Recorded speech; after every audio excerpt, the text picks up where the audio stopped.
Hello everyone. सो आज की video में ये होने वाला है कि जिम्स में पैरामेडिकल की क्लासेस कब से होती है, यूनिफॉर्म क्या है, अटेंडेंस क्या है, इवेंट्स क्या क्या होते हैं, इन सबको इन सारी चीज़ों के बारे में इलेबोरेशन से बताऊंगी, जिसको काफ़ी आपकी हेल्प होनी होगी कि अगर आप जिम्स ज्वाइन कर रहे हो तो आपको क्या क्या फैसिलिटीज़ मिलने वाली है, क्या क्या प्रोसीजर, क्या क्या शेड्यूल होता है। So hi everyone, this side Pragati, आप BMLS student at the government institute of medical sciences Greater Noida. Let's begin our video. So first of all, GIMS की जो आपकी शेड्यूल क्लासेस होती हैं वो होती है 9 से 5। अब जैसे हमारा सीनियर बैच है तो हमारी तो मॉर्निंग में ही क्लिनिकल्स होते हैं, बट मे बी आप आओ तो आपका मे बी शाम को क्लिनिकल्स लगा दे या सुबह लगा दे, वो तो पूरा का पूरा आपके टीचर्स देखेंगे कि आपको कैसे क्लिनिकल लगाते हैं। बट आपकी क्लिनिकल्स होती है, जैसे मेरी क्लिनिकल होती है 9 से 12 तक, तो कुछ 3-4 घंटे की क्लिनिकल आपकी होगी और उसके बाद आपकी होगी क्लासेस। क्लिनिकल में आपको सारी चीज़ें समझाई जाती है। कुछ दिन तक, 1 साल या 2 साल तक आपको ऑब्जर्वेशन करने के लिए बोलेंगे, खुद से चीज़ें नहीं करने के लिए बोलेंगे।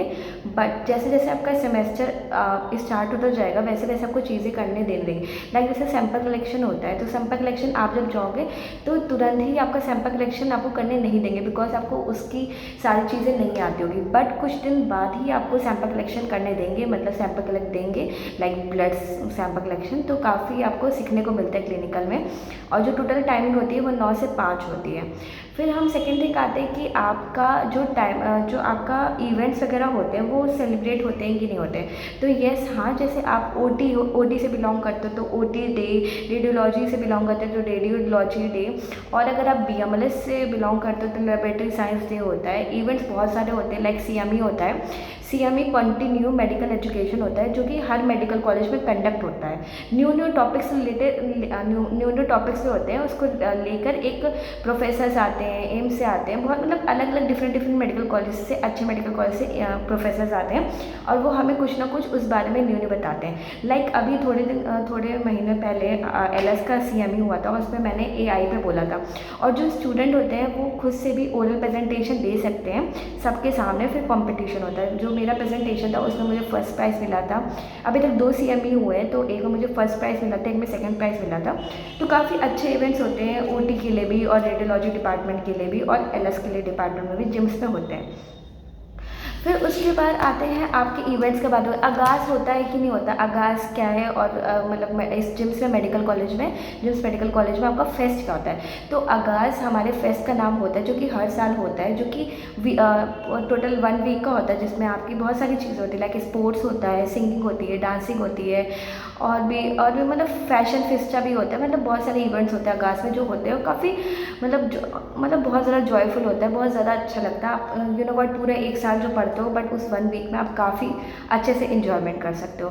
तो आपका जो फेस्ट होता है वो ज़रूर होता है। कुछ लोग बोले थे फ्रेशर्स होती है कि नहीं होती है, तो फ्रेशर्स भी होती है, ऐसा कुछ नहीं कि फ्रेशर्स नहीं होती है। फ्रेशर्स आपके सीनियर्स देंगे, तो फ्रेशर तो वही लोग देंगे, तो बट होती है फ्रेशर, ऐसा कुछ नहीं है फ्रेशर नहीं होते।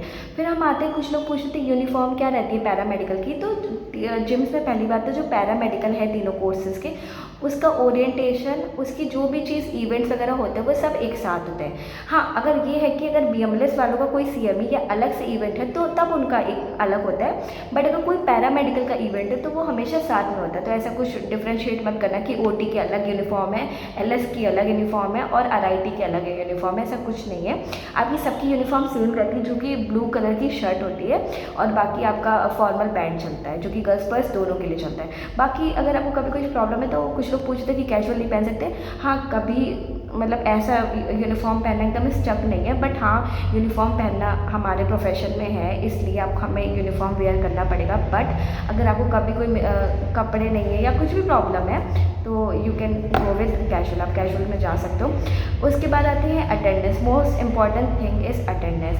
भाई, आप सब लोगों को अटेंडेंस मेंटेन करके चलनी होगी, बिकॉज आपकी टोटल 75% अटेंडेंस होती है, लाइक आपकी कंप्लीट होनी चाहिए फॉर एक्सटर्नल एग्जामिनेशन। बट अगर आपकी अटेंडेंस कंप्लीट नहीं है तो आपको एग्ज़ाम देने को नहीं मिलता है। और ऐसा मेरे बैच में भी हुआ है, जूनियर्स बैच में भी हुआ है। तो ऐसा प्लीज़ मत करना कि जिम्स में आप आ रहे हो और फिर आपने सोचा कि हम नीट की प्रिपरेशन कर रहे हैं आप करो, बट बीच बीच में कॉलेज आके प्रेजेंट लगा दो फिर आप चले जाओ, वो अपने अकॉर्डिंग देख लेना, बट आपकी जो अटेंडेंस है वो काफ़ी अच्छी होनी चाहिए।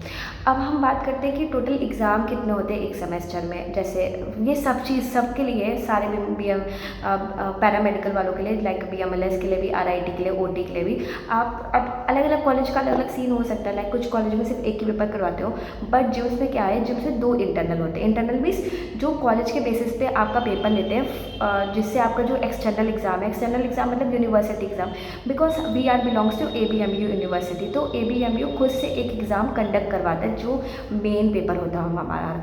लेकिन मेन पेपर के पहले 2 एग्ज़ाम और होते हैं जिसको हम लोग कहते हैं इंटरनल एग्जामिनेशन। वो आपका होता है, कभी 50 नंबर का हो जाता है, कभी 70 नंबर का होता है। वो तो वो टीचर्स पे डिपेंड करता है कि वो कितने मार्क्स का बना है, वो चीज़ आपको बाद में पता चल जाएगी।